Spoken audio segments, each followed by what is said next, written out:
We'll see if we can get a wild Federecci in here. Christian Reformed Synod. Now it is the Synod time of year. And what is Synod? CRC, maybe I should spell it out. People wanted to know what IFS was. It's one of the things to remind people of is that if you're actually trying to communicate, you have to do a whole lot of repetition. And so CRC is Christian Reformed Church. That's the denomination that I am a part of. And once a year, we have our Christian Reformed Synods. And the Synod is the this is the Christian Reformed Church has 3 levels of assemblies. There's the local council that governs the local church. There's a classis that is sort of the accumulation of all the local churches in a region. And then there's the binational synod that has delegates from the classes in the United States and Canada. And we come together to discuss and conduct our common business. And as is true for many Protestant denominations, questions about same-sex marriage and these kinds of things have sort of hit the Christian Reformed Church hard. Unlike many denominations, at this point, the Christian Reformed Church seems to be maintaining a traditional track. And in fact, a lot of my videos have been explaining to sort of the progressive wing of the Christian Reformed Church why, in fact, they have lost so badly. And what's been amazing me is that it's just really hard for people to take bad news. And that's kind of what's been happening. And so the only bit of synod that has happened, I know Jacob loves the Christian Reformed Church and the Christian Reformed Synod. I drove you to Synod. Jacob drove me to Synod in 2022 from the Chicago group. And so there were I almost did a video about it, but I just haven't had time to make a lot of videos. Part of what was interesting is that the new officers for this year's Synod, officers are elected for a particular Synod. They don't have a lot of power, but it's sort of a symbolic thing.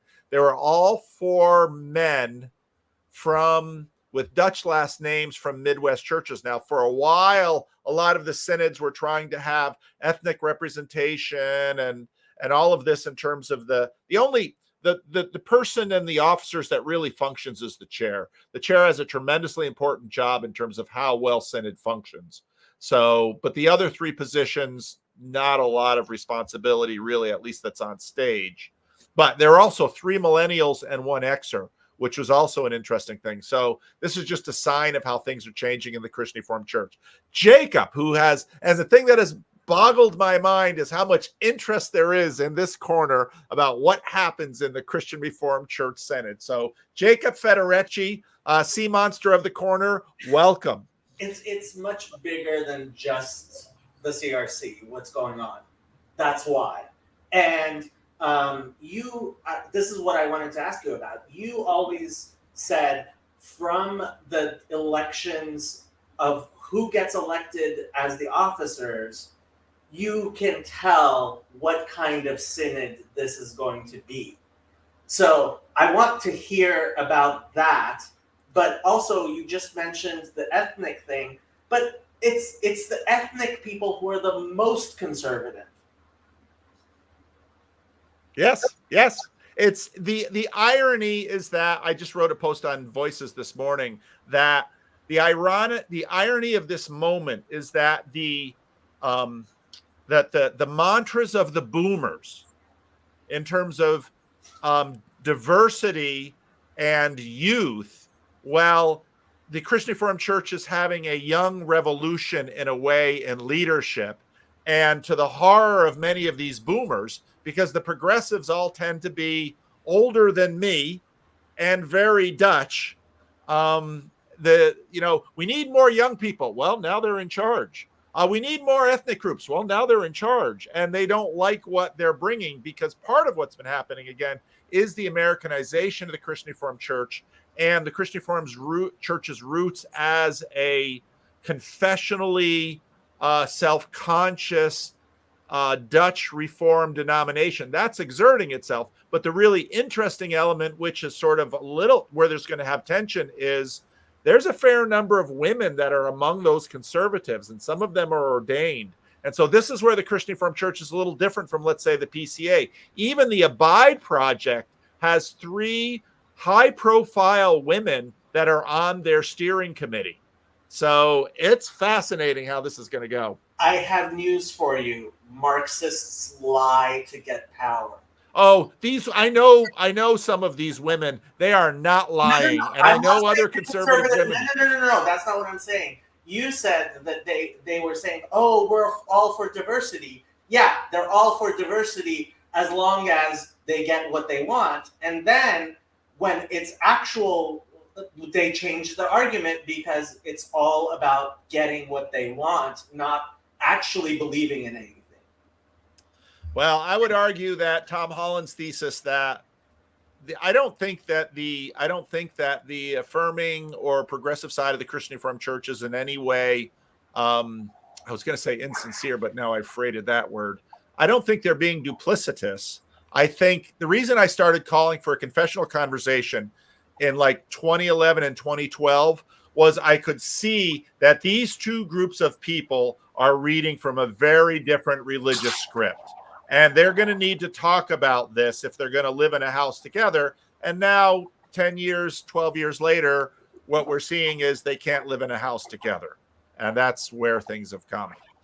Risto Evangelical, you seem to have a very Dutch face. We've never spoken before, but maybe I'm wrong with the Dutch face. But go on. That's what Dennis told me when he saw me.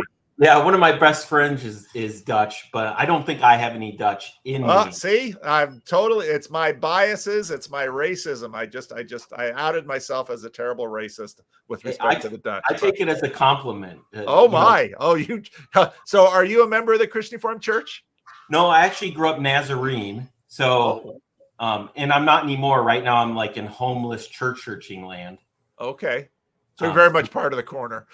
Yeah, very much. That's my attraction. So what are you thinking about this topic? Well, it's interesting. Like the Nazarene Church, we've ordained, the church I grew up in, they ordained women for a long time. Yeah. But are still kind of more on the conservative side. They haven't gone the way of most mainline churches, although that's a struggle there and that in the denomination as well. It's as someone who's like in the market for churches, one interesting thing that plays into all of this is, as I look at different churches, one question that I want to know from churches is, do you practice church discipline? In a church that doesn't practice, and it's the churches I grew up in, and a lot of the evangelical churches, nobody really did practice church discipline. It was seen as kind of like an icky, we only do it if things get really bad. But I don't know how a community can function healthily without some degree of discipline. Yeah. You can't have a cohesion there. Yeah. And that is one of the issues that is arising now, because the new group of leaders, when Jacob asks, what does perhaps the election of these officers signal? I think it could very well signal that there will be church discipline against Classist Grand Rapids East and churches that in their prophilicity have put up affirming statements on their websites. I suspect that there is going to be a round of a different level of church discipline. But part of what's different is that all of these things are changing, in that it is not the church discipline of the 1930s and 40s in the Christian Reformed Church.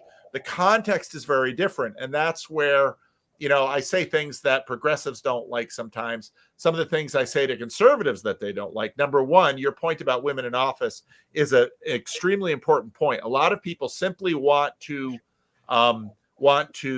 reduce women in office to liberationist movements after the counterculture. That historically is wrong. There have been numerous conservative church traditions that have had women in leadership.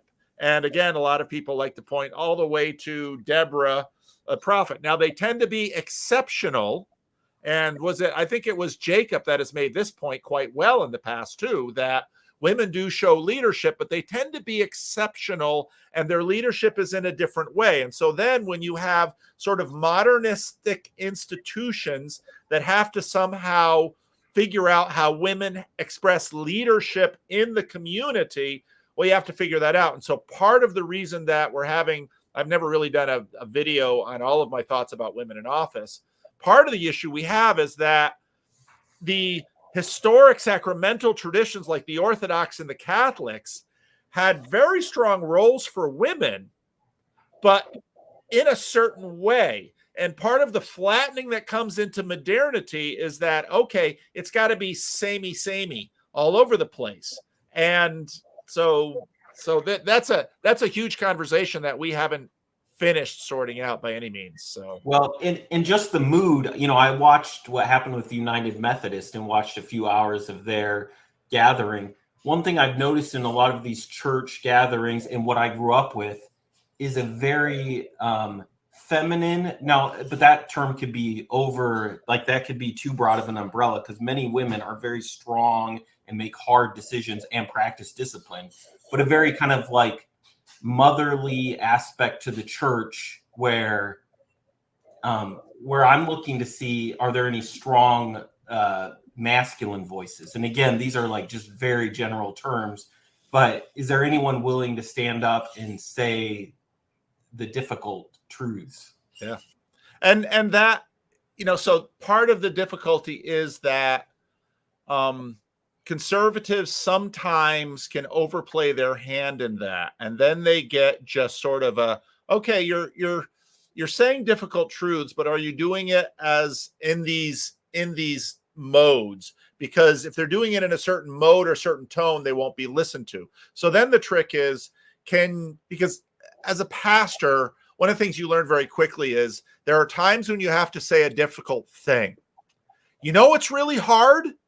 Having that difficult thing heard. And of course, recovery people know this, because all of those doors are locked from the inside. And so much of it is a matter of relationship and timing.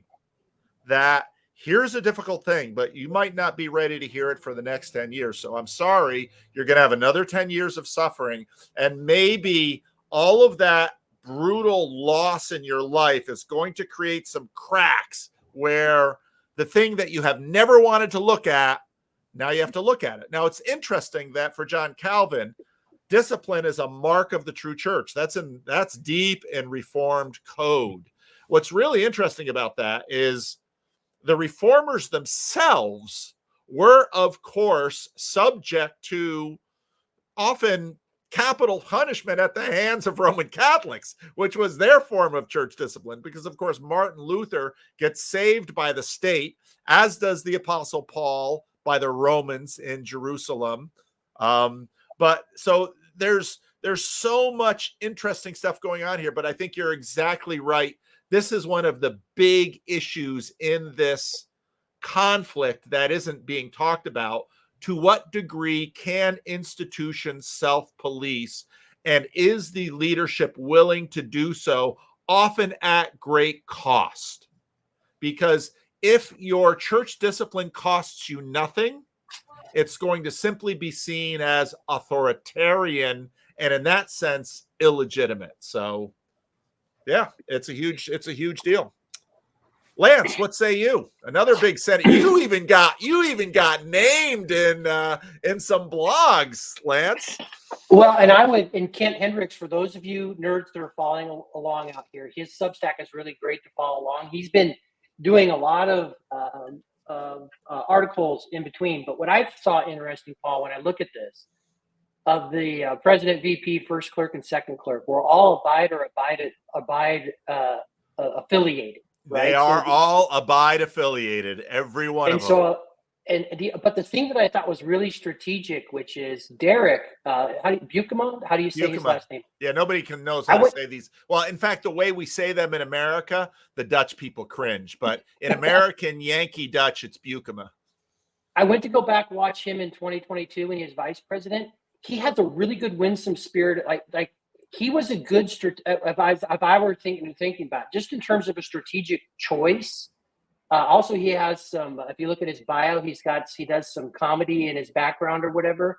I think that's a really good sort of person to handle this kind of a tense moment that's going to be there. But I immediately, when I saw those names, I realized the Abide people got their ducks in a row here and pulled together a coalition and found some people that they feel like are going to follow through on the things that got left undone last year. That was my understanding from the outside. And they've also, like, Joshua Christophels, I saw the Abide video this morning, is like he really understands his church order. It feels as if they got their ducks in a row. And I was curious on CRC Voices, maybe the more let's just say folks who would be on the affirming side, have they seen that signal something? Was it surprising to them? Oh, you better believe that signal was loud and clear received.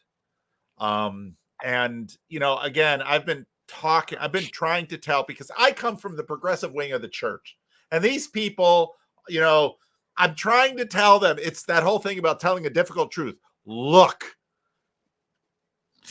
you need to adopt a different posture and a different strategy, figure out what your goals are and move towards them, because the old and so many people still haven't. And it's like, after Synod 22 should have gotten it. No, that was an anomaly. Synod 2023, when they had a big push of getting out delegates, I had people coming to me saying, we really need progressive delegates from classes Central California. And it's like, number one, there are hardly any. Number two, they're not going to get sent to Synod. It's not, and it isn't. People listening to this will think like there's some backroom evil political cabal that's doing it. No, that is not really what's happening. But in terms of Derek, a lot of, I was really hoping that Scott Greenway could chair this thing. I contacted Scott and he said he has a couple weddings he's got to do, so he couldn't, but he wasn't even named. So this is a real change of leadership in the Christian Reformed Church. And so for a lot of, now the really interesting question, I've been thinking about this for a video coming up, is what in fact are the moderates going to do? Because once someone gains power, especially if they're fairly new, and these people are not necessarily institutionally connected, they're all from the Midwest, they tend to overplay their hand. And so it'll be very interesting to see, okay, how's it going to go? This is going to be a huge test for Derek, because managing that meeting is not easy. And it's super easy Paul DeVries is about as experienced a guy that we have at managing in that level in the denomination. And last year's meeting ended in an absolute catastrophe. So, yeah. Nathan, here's a Hollander born and raised in the CRC. I'm so Dutch that I have to specify that I'm half Frisian. That's how it is. That's what my last name is. It's Frisian. Because there's a big difference, is what they say. But no, Paul, it's been so fun following all this stuff from the CRC. I grew up in the Orthodox Christian Reformed Church, which is a branch of the CRC that split off like back from the 30s or something, that no longer exists now as part of the United Reformed Church, but it's like a much more conservative version of the CRCNA. But it's been a lot of fun watching. I did want to ask you, how do you see that going? Because there is this division where the young revolutionaries who want to take over these institutions, you see this in a lot of areas. They have all the energy, and they often have what I would consider, as someone who's very politically conservative, correct values, but they lack those institutional connections, and it really bothers me. So background for folks who are tuning in. So I'm in law school right now. So my entire project, and I'm working in civil rights and constitutional law and all these things, right? Like very on the ground advocacy type stuff. It's like I'm trying to break into the elite and change it, right? And so I get irritated when I see ground level activists, hankering for change, but they're not willing to engage and build the kind of the kind of skills that are necessary in order to actually be competent at your job. Because particularly just talking simple terms, which means to talk politically. You get in, you change up the elite. Well, what happens if you just get a bunch of people in the elite who are incredibly incompetent? That's not going to work out well. And I have the same fears for the things for for the Christian Reformed Church as well. So I'd be curious to hear, do you see anyone who is engaging in a way where they're trying to actually break into the elite with skills to change the institutions rather than just rabble rousing, even though they have some moral correctness? I think in this case, the real crisis is whether or not these people actually want the institutions that first the builders and the boomers have built and shepherded for 100 years. And at this point, it looks to me that they don't care a lot. They care about how the institutions have been used against them, but they don't seem to care about building new institutions. And that's now it could be that Abide itself is becoming an institution, but the difficulty, I mean, in that sense, now I know I'm going to get a lot of flack for this, but in that sense, they're sort of like Trump, who, was Trump an institution builder? I haven't seen that. Now, What do you think? Yeah, okay. Well, maybe I'm wrong. I'm happy to be corrected, but the Abide people certainly are well aware of how the institutions of the Christian Reformed Church have been used against conservatives for the last 50 years. They are very well aware of that. And they are, I think, in many ways looking to dismantle a lot of the institutions that have been built. But the question is that if you actually want to, and this actually is one of the strong points that Jacob continues to make. One of the points that our Jacob here, Federecci, the Jacob's Corner, makes is about authority, continuity, and institution building. And in our culture, if you want to create authority or recognize authority and establish authority, you're going to have to build institutions. And the real question that the Abide crew has to figure out is, okay, we have all of this institution in the Christian Reformed Church. Now, a lot of it is going away because it was built from a particular Dutch ethnocentrism that at the same time as the baby boomers and a ton of wealth came into America, the Christian Reformed Church outgave and outproduced institutions compared to just about anybody. Well, those days are gone. And so there's going to be an enormous downsizing in the institutional level of the Christian Reformed Church. That is inevitable. But the questions for Abide is going to be, okay, what kinds of institutions are you going to build? And here's the tricky thing that Abide is going to have to figure out. Right now, they're putting all of their eggs in sort of the confessional basket. And the knock on them is, okay, they're sort of young, restless, and reformed. This is a young, restless, and reformed invasion into the Christian Reformed Church. And some people say that's an alien invasion. I'm like, yeah, but did you ever notice anything about the Christian Reformed Church before the Second World War? Very Dutch Reformed, okay? It really was. And so all of the people who've been protesting, like leaving the denomination for the Orthodox Christian Reformed Church and the URC and all those, these were people trying to maintain. Okay, so now, okay, the maintainers are winning, but they are not my grandparents.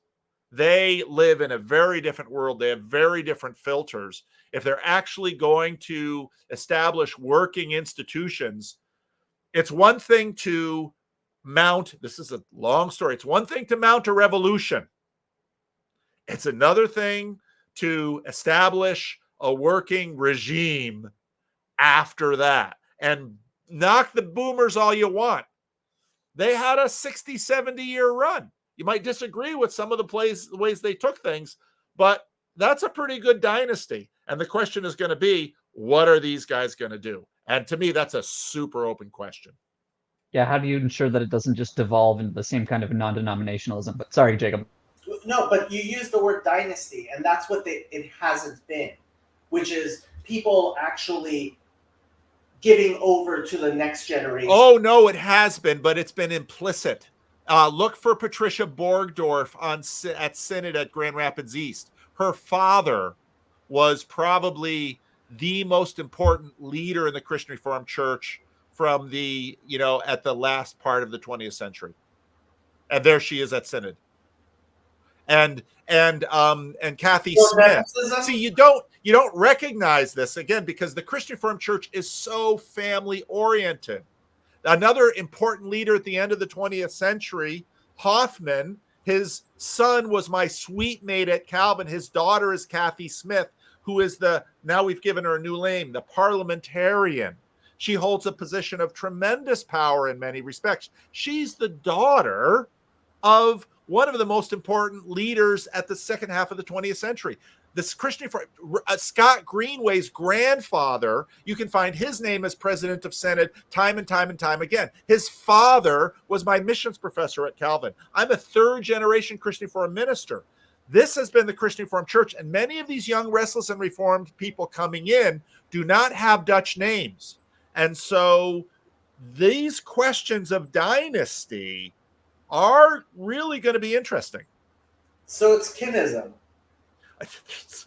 There is a degree of irony in there that, Jacob, I think you're aware of because you've been paying close enough attention. But no, this has been the situation in the Christian Reformed Church. Families immigrated, and these families stuck together, and the family bonds. And so when Rita is at Synod saying, can my children be CRC?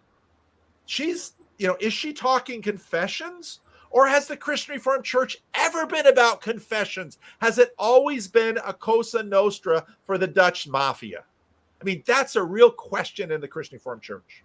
So, yeah, and just to illustrate further, like both of my grandparents on both sides of my family immigrated to the United States in the 1950s, and my mom's parents moved to Toronto, Ontario, joined a Dutch Reformed Church there.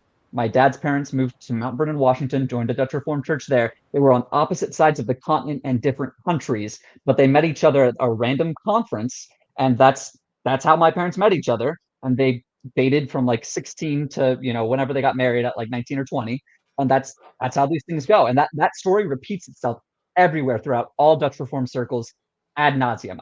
I broke the tradition by marrying a non-Dutch person, which some members of my family are like, oh, come on, man. No, that's true. All right, Tyler. Tyler is no stranger to any of this. Tyler, what say you? Well, I think one thing was first, I'm one of those non-Dutch last name people coming into the CRC. Yep. And and a part of that is a whole long journey in terms of coming to faith and sort of where that led me. But I think the other thing that I've been curious about, just watching that pieces of that session, choosing officers. You and I both served in 2022 at Synod, and I remember just having conversation about, you got a sense of that, like there was a bit of surprise and shock at how wide the margins were, the tone that Synod began to take, and just the spirit of it. And I began to find myself thinking yesterday or the day before, whenever that was, what is this, not only what is this saying about sort of the direction, but the spirit of how those conversations will go, the interactions between people, and how similar or different will it be from 2022? Because I think in my mind, I don't see it being at all like 2023, whatever that might mean. But I don't see it looking that way. And I think it's also just been fascinating for me, again, coming in, not being sort of in-house in part of the family, and sort of occupying these sort of outside spaces. So I served in Iowa before moving. So our family's in South Africa now. So I was a campus minister, and so the university pastor types, we're on the edges of things because we're a little suspect because of the space we operate in. And yet, in the university, the CRC campus ministers often sit in sort of a middle ground between liberal progressive churches and ministries and the sort of evangelical and conservative parachurch organizations. And and it's just fascinating for me. Again, sort of, I think Nathan was just touching on this, that similarity you find in all these different places within the Dutch Reformed sort of tradition where it expresses itself. So our ministry here is partnered with the Dutch Reformed Church in South Africa. It's an international church, so I work with all of the non-Dutch people here. So we have people from about a dozen countries across the continent, other places. But the way in which I see so many of these same threads playing out in the church here, that my colleagues or the people that attend one of the four Dutch Reformed churches in our city here. So it's just fascinating for me seeing some of these similar things unfold internationally, and then also those sort of outside spaces I find myself occupying. Whether it's in a fairly conservative area in the Midwest or in the university itself, but just sort of these strange spaces I feel like I think in some ways the CRC sits in terms of the bigger picture. So just a few thoughts on this as it's getting a little late here. Why do you think there's so much? What are the commonalities beyond the CRC that is generating the interest? Someone asked earlier. Let's see. I want to talk about this, Jacob, too, because you're not right in that. Does the CRC know they're being watched city on a hill style? And I'd say many in the CRC don't know that. You'd be surprised how few CRC people know anything about me or what I do. There certainly are some, but it's so one of the things that you have to realize about a family is that families are mostly turned inward. And so when Rita asks that question, if by what you mean is performative, somehow inauthentic, no, this is the Christian Reformed Church. It has long been a family business. And because of the civil rights movement, it felt self-conscious about its own whiteness. And because and people were coming into the Christian Reformed Church and asking hard questions, they'd look around and it's like, can I go to Calvin College when everyone in class is a cousin of each other? I remember Dave Linder, who was a church planter here. He went to Calvin and he went to class. He was sitting by a friend, and the friend just kind of mentioned offhand that his cousin was sitting over there. And he's like, "Oh, well, we should go talk to your cousin." And the guy's like, "What do you mean?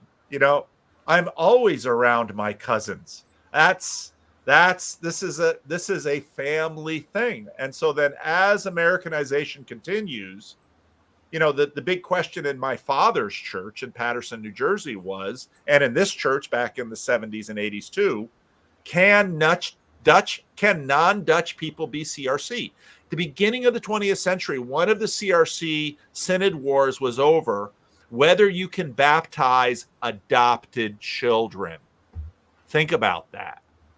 So that's how in the Christian Reformed Church has always been. And so then people who have always considered themselves cosmopolitan and they burned their wooden shoes long ago, oh no, that stuff is really deep. And it's hard for non-Dutch people in the CRC. Always has been. But I don't know if the CRC realizes there's a lot of people I think that are in my shoes who grew up evangelical American on television advertising, who are looking for rootedness in depth. If there was a CRC church in my town that said, we sing psalms, we are Dutch, you have to wear wooden shoes when you're here and celebrate Dutch holidays with us, that would be attractive to me. It would sell. Just like the Latin Mass. No, that's right. No, a lot of Christian Reformed Church people don't think that at all. But part of it is because they had these fights. So in my congregation, there's this Dutch song that actually came after the immigration wave that brought my parents, but before the post-World War II immigration. There was a Dutch Christmas song that was very popular. And there was a big fight in this church before I got here whether or not they should sing that song in Dutch. Because when I got to this church, there were still some people in this church who had Dutch accents and were in the Netherlands during the Second World War. They were some of the most beautiful saints I have ever known. I mean, they lived through hardship and suffering. And Canada was full of this generation, but that generation is dying off fast. And then you get the dynamic of the Canadian. I mean, Tyler, you're talking about campus ministry. Campus ministry in Canada is different from campus ministry in the US because of the difference in these cultures. It's radically different. So, I mean, some of the campus ministers in Canada are on the vanguard of the progressive element, where a woman pastor, I talked to her offline, she's campus ministry in Iowa, ordained CRC, and she's on the Abide board. So she took my position. Yeah. So she stepped in for me. Yeah, it is an interesting dynamic. I remember, in talking about this issue of young people and how people view the CRC, like what are, how. I was reminded of a quote from it's in Kuyper's Varia Americana when he came to the U.S. and I remember he came to Pella on that trip in Iowa, and essentially he told the people there that this place is dark and dour, and the weather's miserable, and I don't like it here. It's cold, and you need to just start speaking English. But, and then he said, but I really am impressed that your organists can play the Dutch national anthem so well.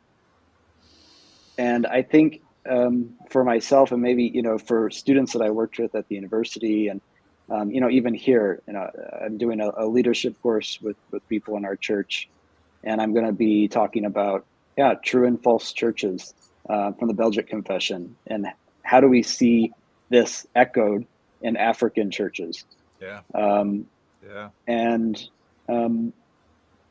I think whatever direction the denomination goes in the future, part of the conversation will be, what does it look like to blend and to, in terms of Kuyper's words, to take on that sense of speak English, become American, right? That assimilation, while also knowing what things to hold on to from the tradition and the heritage that younger people and people who are exiting out of other traditions may be looking for, and